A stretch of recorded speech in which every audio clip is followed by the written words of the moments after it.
On July 1, 2021, the VAT e-commerce package came into force. It means that for some B2C transactions concluded through the electronic platforms, sellers from outside the European Union will settle based on the new rules. Trading platforms, such as Allegro, will account for VAT from those transactions, instead of sellers themselves. But there are certain circumstances when Allegro will not do this. This change will not affect sellers who dispatch their parcels from outside the European Union. We will not account for VAT from such transactions. For example, we will not account for VAT according to the new rules if your business seat is in China or the US, you dispatch parcels from a warehouse in China or the US to buyers in Poland. The net value of the goods in the parcel does not exceed 150 euros without VAT.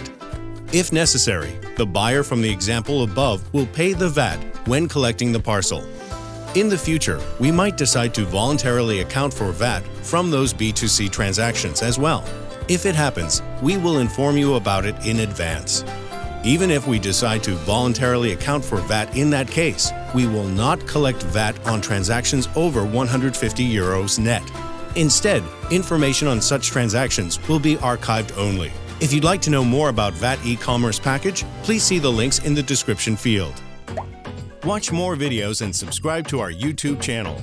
Allegro Academy, your partner in business and online shopping. Visit Allegro Academy and find out how to boost your sales. Allegro Academy, your partner in business and online shopping.